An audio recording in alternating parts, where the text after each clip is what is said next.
Recently Canada में election हुए, new government आई। Exam के पॉइंट ऑफ व्यू से दो चीजें इंपॉर्टेंट हैं। पहला कि ज्योग्राफिकली कनाडा आप किस नजरिए से देखोगे।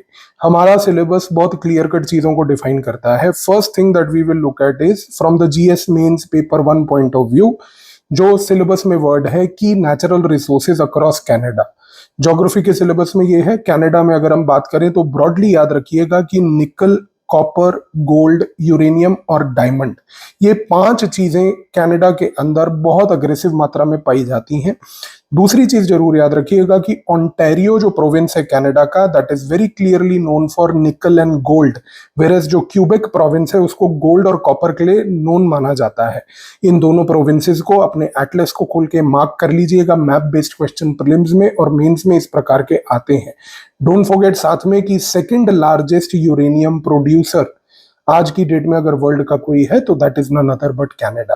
की नेचुरल रिसोर्सेज की अगर हम आगे बात करें तो ऑयल एंड गैस आज की डेट में कनाडा के एल्बर्टा के अंदर एथाबास्का ऑयल सैंड्स जो हैं वहां पर पाया जाता है। न्यू फाउंडलैंड का जो एरिया है that is also in Canada known for its oil reserves.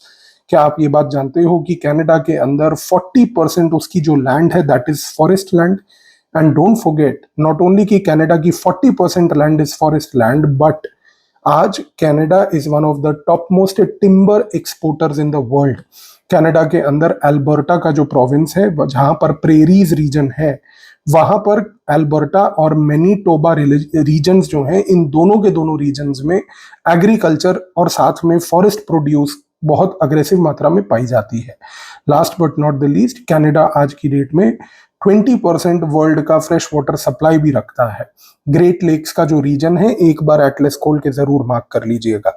अब अगर हम कनाडा के अंदर primary, secondary and tertiary sector factors responsible for location of industry, जो हमारे सिलेबस का सेकंड पॉइंट है, उसके नजरिए से कनाडा को देखें तो प्राइमरी सेक्टर का मतलब होता है एग्रीकल्चर। एग्रीकल्चर अगर हम आज की डेट में देखें तो कनाडा के अंदर क्यूबेक और ब्रिटिश कोलंबिया के साथ साथ सबसे इंपॉर्टेंटली उनके जो पोर्ट्स हैं वहां पर काफी अग्रेसिव मात्रा में पाया जाता है। कनाडा के अंदर क्योंकि नेचुरल रिसोर्सेज हैं, लो पॉपुलेशन डेंसिटी है, माइल्ड समर्स पाई जाती हैं, it is therefore very conducive for agriculture activity. Secondary sector में अगर हम बात करें तो Canada is one of the Pioneers in secondary sector, जिसको मैन्युफैक्चरिंग कहते हैं। मैन्युफैक्चरिंग में अगर हम बात करें तो अर्बन एरियाज में कनाडा के स्किल्ड लेबर की अवेलेबिलिटी है, और यही जो मैन्युफैक्चरिंग में हेल्प करती है ये टर्शरी सेक्टर, जिसमें हम सर्विसेज इंडस्ट्री को जनरली लेते हैं। कनाडा के अंदर वैंकूवर, मॉन्ट्रियल, टोरंटो, ये सारे एरियाज जो हैं टर्शरी सेक्टर के अर्बन एरियाज आज की डेट में ड्राइवर्स हैं। इसके बाद अगर हम सिलेबस के थर्ड एरिया में आए which is geophysical phenomena related to Canada, तो जियोफिजिकल फिनोमिना में ये याद रखिएगा कि कनाडा में अर्थक्वेक्स बहुत प्रोमिनेंट रहते हैं। अर्थक्वेक्स वेस्टर्न कनाडा के रीजन में एटलस खोल के देखिएगा कि वहां पर प्रोमिनेंट रहते हैं, क्योंकि वहां पर बेसिकली जो पैसिफिक प्लेट और नॉर्थ अमेरिकन प्लेट है वो एक दूसरे से टकराती है, जिसकी वजह से वहां पर अर्थक्वेक्स आते हैं। वॉल्केनोज की अगर हम बात करें तो वेस्टर्न कॉर्डिलेरा एरिया जो है कनाडा का, वेस्टर्न कॉर्डिलेरा एरिया में डॉर्मेंट वॉल्केनो है। वहां पर बेसिकली आज की डेट में कुछ जियोफिजिकल साइंटिस्ट कहते हैं कि लो एक्टिव है, बट कई लोग ज्यादातर मानते हैं कि वो डॉर्मेंट है।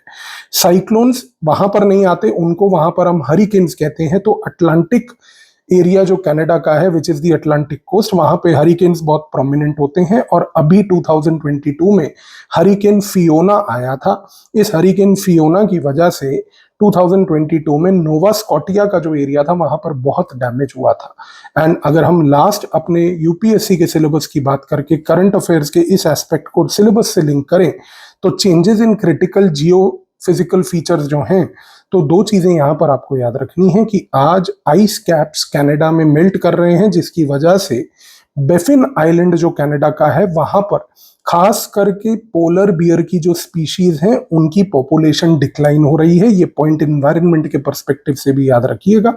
अटलांटिक कनाडा का जो रीजन है उस अटलांटिक कनाडा में कोस्टल इरोजन हो रही है, और कोस्टल इरोजन की वजह से लॉस ऑफ लैंड देखने को मिला है। और प्रिंस एडवर्ड आइलैंड, इसको एटलस में जरूर एक बार मार्क करके देखिएगा कि यहां पर बेसिकली जो है लॉस ऑफ लैंड बहुत अग्रेसिव मात्रा में देखी गई। तो दीज आर द थिंग्स जो आपको कनाडा के पर्सपेक्टिव से याद रखनी है।